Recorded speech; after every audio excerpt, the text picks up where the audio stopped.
5. Stacy, happy Friday. Good to see you. Happy Friday. Thank you. I know you've written a lot about not just the historic nature of their guide, but why there is this large gap between their upside and what the sector's done. What's the answer? The gap in terms of what, in terms of the stock price or the guide itself? Yeah, the stock price. Well, I mean, look, everybody right now is scrambling in the wake of that to find AI plays. It's very clear that this is something that is real. And if you're looking at the winners and losers, I mean, you clearly have Nvidia, and then you have everybody else, maybe. And if you're looking for a real pure play to play this, there aren't a whole lot of them. Nvidia's one of the few that are there. And just given the magnitude of the uptick in the estimates on the back of that guide, I'm actually surprised personally that the stock's not up more. We've said this, but I mean, it's clear to see the stock actually is cheaper today than it was before they reported, because the stock's up about 25% or whatever, but the estimates went up 50% plus.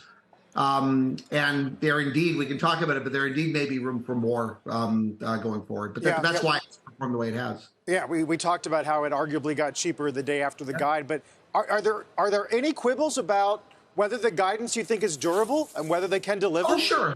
Yeah, look, so I think there is a question right now that this is a massive surge, and is it real, or is it, is it panic buying? Are we pulling forward from next year? Could next year be a down year because this year is so strong? It's possible. Like, at some point they will undoubtedly have a digestion cycle. They've happened in the past. They will happen in the future. Now that being said, data center for them this year is probably going to grow 90% plus year over year. That is not atypical for the first year of a product cycle. I know the numbers are bigger now, but that's not atypical.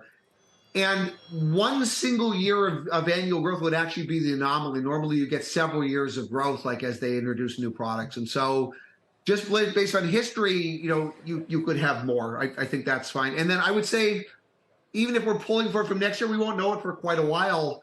I would still take the over rather than the under on numbers as we go through the rest of the year, as they get more and more supply. The demand, I think, is there. And even though the street numbers went up a ton this year, I would not be surprised to see them go up even more as we go through the rest of the year. Stacy, I want to get to the sadder stories in chips, and I bet you can guess where I'm going. Intel.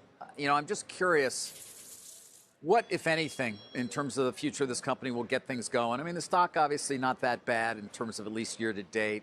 They have plans, obviously, to build enormous foundries in various places. Brookfield, a big partner there in terms of the equity. Just tell me a bit about your thoughts here. Yeah, you bet. So Intel's been through the ringer, as we all know. And I think the bull case on it right now, such as it is that it's hard for things to get worse. That is the case. I mean, look, they've already slashed numbers have come down a ton. I think forward estimates are down 95% over the last year. They're pretty close to zero now. They slashed the dividend. They've got people excited that gross margins are going to get back to 40%. They're running in the 30s now, which is unheard of for these guys.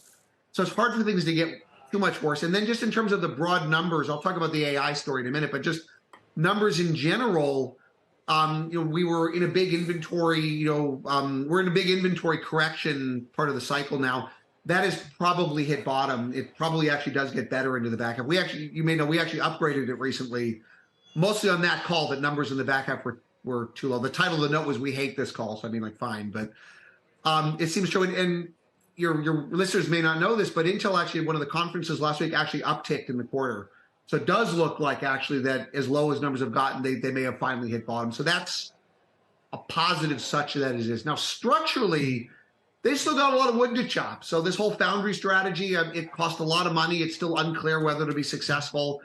Their core markets, PCs and everything, are nowhere near where they were at peak, and they're still losing share.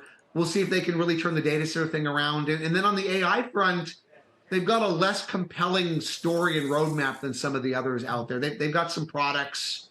We'll see how well they sell. They're trying to make a thing out of them. But as a percentage of their total revenue, and in terms of just the narrative around the hardware and the software and everything they have, it's just a less compelling story in this environment versus other options.